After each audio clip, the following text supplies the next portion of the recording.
Resonancia en un circuito serie. La resonancia de un circuito RLC serie ocurre cuando las reactancias inductiva y capacitiva son iguales en magnitud, pero se cancelan entre ellas porque están desfasadas 180 grados.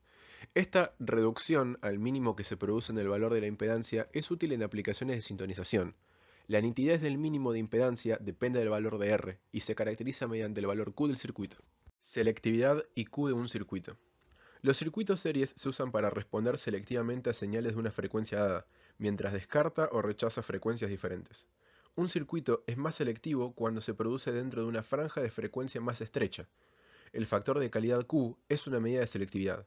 Entonces, un circuito tiene una alta calidad si su frecuencia de resonancia es estrecha. La selectividad de la sintonización, en una radio por ejemplo, debe ser lo suficientemente alta para poder discriminar a las estaciones de radio que emitan con unas frecuencias de la señal portadora por encima y por debajo de la seleccionada. La selectividad de un circuito depende de la cantidad de resistencia del circuito. A la derecha se muestran las variaciones en un circuito serie resonante, basadas en un ejemplo de Serway y Weichner. Cuanto menor resistencia, mayor será el Q, para unos determinados valores de L y C. El circuito resonante paralelo se usa más comúnmente en electrónica, pero el álgebra necesario para determinar la frecuencia de resonancia es bastante más complicado. En la parte superior, nos muestra el diagrama del circuito que utilizamos. Nos basamos en las fórmulas que disponemos para calcular. Sabemos que la frecuencia resonante es igual a 1 sobre 2pi, por la raíz del valor de la bobina en henrios por el valor del capacitor en faradios. Luego de unos cálculos, el resultado nos muestra o nos dice que nuestro circuito estará en resonancia a la frecuencia 11.254. Luego de esto, calculamos el factor de mérito, el ancho de banda y las frecuencias de corte inferior y superior, cuya fórmula se está mostrando en este momento en la pantalla. Gracias a estos resultados sabemos que a la frecuencia resonante nuestras reactancias están iguales, por lo tanto la impedancia valdrá el valor de la resistencia más el valor interno de la resistencia de la bobina. El equivalente sería el gráfico mostrado en pantalla. Por eso, a la frecuencia de corte a la salida encontramos que pasa ese determinado valor de frecuencia. A distintos valores de frecuencia ya la impedancia no vale poco, porque las reactancias pasan a ser distintas y oponerse al paso.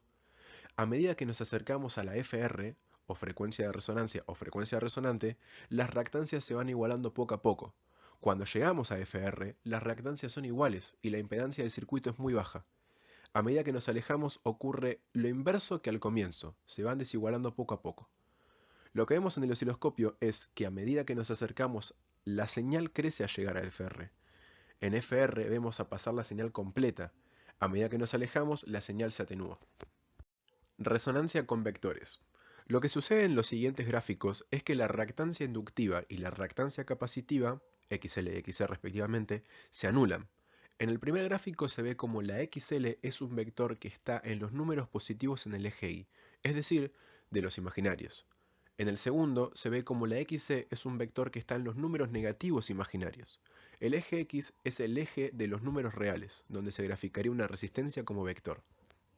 Sabiendo que la XL es parte de los números imaginarios positivos y que la XC es parte de los números imaginarios negativos, es decir, son inversas, cuando sean iguales se van a anular. Si es un circuito resonante serie, la impedancia o Z daría 0. En un circuito LC ideal sería 0, o solo la R interna de la bobina. En un circuito paralelo LC ideal, la impedancia sería infinita. Siendo un circuito serie RLC ideal, la impedancia daría R. Los circuitos serie paralelos resonantes son pasabanda o eliminabanda. Esto quiere decir que dejan pasar o eliminan un rango de frecuencia. Luego de calcular los valores con las ecuaciones anteriormente mostradas de este circuito RLC, es decir, resistencia bobina capacitor, lo pusimos a prueba en el osciloscopio para probar y obtener la respuesta del circuito resonante.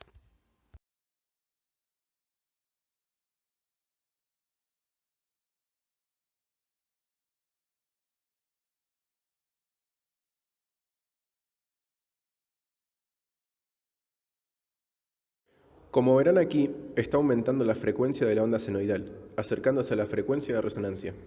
A medida que aumenta o desciende la misma, se atenúa la onda haciendo que pase ciertas frecuencias que tengan un inicio y un final, actuando como un filtro pasabanda, ya que deja pasar a ciertas frecuencias y las demás no las deja.